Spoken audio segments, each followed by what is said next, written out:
Pemirsa, keluarga korban YTR marah dan tidak terima atas penganiayaan berat yang mengakibatkan korban mengalami kebutaan. Kakak kandung korban menuntut mata tersangka Taufik Hidayat sebagai ganti mata sang adik.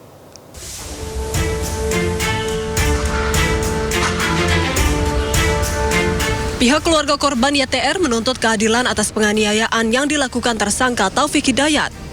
Akibat penganiayaan berat tersebut, korban mengalami kebutaan. Kakak kandung korban, Apip Syandi, menyatakan kemarahannya dan menuntut agar mata tersangka diambil dan diberikan kepada adiknya agar bisa kembali melihat.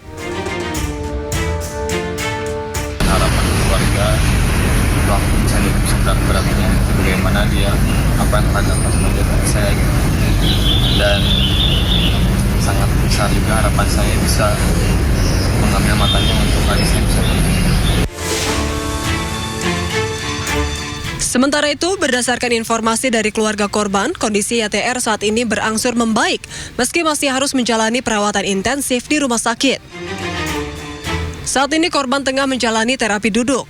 Meski begitu, pihak rumah sakit Hasan Sadikin masih terus berusaha untuk merawat korban pasca kritis.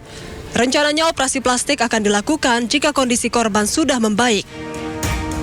Dari Bandung, Jawa Barat, Pilih Maulana, Vinkran, iNews melaporkan. Pemirsa, Taufik Hidayat tersangka penyekapan dan penyiksaan sadis terhadap wanita asal Bandung berinisial YTR menanti hukuman yang akan diterima akibat kekejamannya. Berikut ancaman pidananya. Untuk dugaan penyekapan, tersangka dapat dikenakan pasal 333 KUHP dengan ancaman hukuman maksimal 8 tahun penjara. Untuk dugaan penganiayaan berat, tersangka Taufik Hidayat dapat dijerat pasal 351 ayat 2 KUHP dengan hukuman maksimal 10 tahun penjara. Selanjutnya, apabila tersangka terbukti melakukan penganiayaan yang mengakibatkan luka berat atau cacat permanen, tersangka dapat dijerat pasal 351 ayat 3 KUHP dengan hukuman maksimal 12 tahun penjara. Sementara itu, apabila dalam perkara ini juga terbukti terdapat unsur perampasan atau pencurian, tersangka dapat dijerat pasal 365 dan pasal 362 KUHP dengan hukuman maksimal 9 tahun penjara.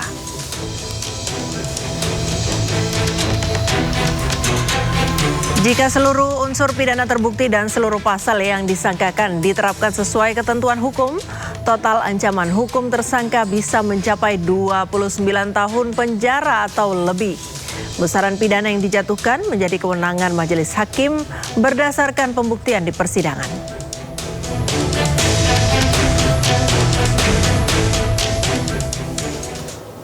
Pemirsa, sebelum terkuaknya kasus penyiksaan oleh Taufik Hidayat, keluarga korban wanita asal Bandung pernah mencari korban dan memviralkan pelaku atas tuduhan membawa kabur korban. Namun akibat viral, korban marah kepada keluarga dan mengaku bekerja di Jakarta. Saya viralin di IG, saya bikin captionnya tuh hilang, adik kami hilang dibawa kabur. Kami ininya dibawa kabur oleh si laki ini gitu, si foto itu laki-laki itu. Rame kan akhirnya, karena di-share-nya di grup tempat suami kerja gitu, maksudnya kan suami Gojek kan, di grup di-share di grup Gojek, di Facebook, di Instagram, rame akhirnya banyak yang nge-repost. Terus katanya kan si laki-laki ini tuh salah satu anggota Ormas. Ormas apa? Boleh disebut? Sebutin aja. PP katanya. Oh, udah sebutin aja. Salah satu anggota PP. Kebetulan kata siapa itu? Katanya sih pas ngasihin surat resign itu pakai baju PP gitu. Oh. Ya. Terus suami ada temen kan yang sama anggota PP juga, ditanyain lah, mungkin di-share sama temennya, nyampe mungkin ke si pelaku.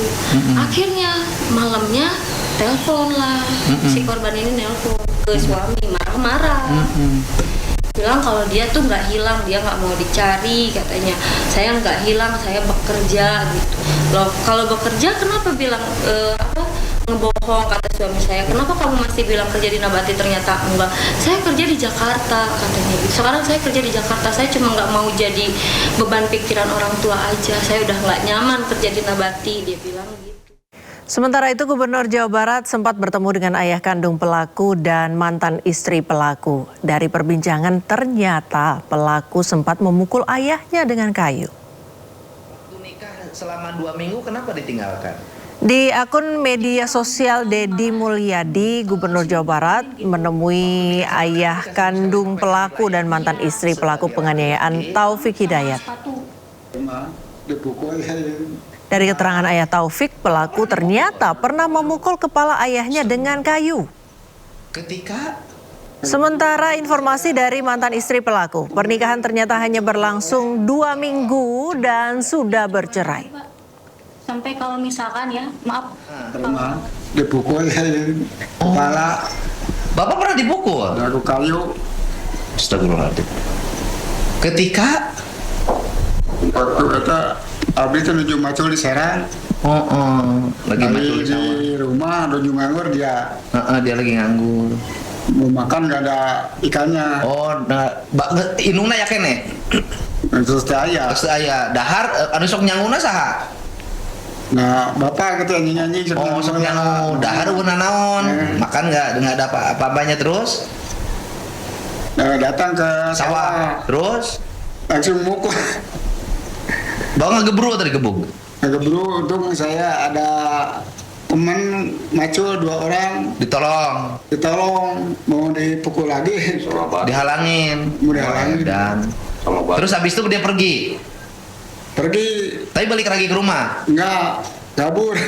Nggak balik lagi ke rumah berapa waktu lama setelah mukul itu dia kabur? Mungkin 1 minggu. Oh 1 minggu terus datang lagi. Datang lagi. Minta maaf. Minta maaf, bari nangis. Oh curi. Oh. Terus kunaon cenah ngagebug ka kolot. Kapoekan bener. Oh. Waktu nikah selama 2 minggu kenapa ditinggalkan? Jadi kalau misalkan marah, sini mas kawin gitu, sering gitu. Jadi mas kawin sama cincin tunangan tuh dibawa semua, Oh. Iya. Waktu nikah sama Teteh dikasih mas kawin apa? mas. Mas, berapa gram? 10 gram. Terus jadi dia minta mas kawinnya. Iya. Kemudian Diambil. dibawa. Jadi ketika sama Teteh berpisah bertengkar dulu. Jadi kalau masalah kecil tuh digede-gedein gitu. Cemburuan nggak? Ya cemburuan banget pak. Sampai kalau misalkan ya, maaf, kalau dia minta gitu, suka marah-marah gitu pak. Kalau nggak ini gitu. Kalau pengen dilayani Iya. sebagai kalau laki-laki, helm sama sepatu. bukan romantis, tapi ngamuk, Iya. minta dilayani. Namanya kondisi lagi ngidam kan gimana ya, nggak ini gitu ya pak ya, tidur pusing kan gitu, dia pengen gitu, suka banting helm sama sepatu.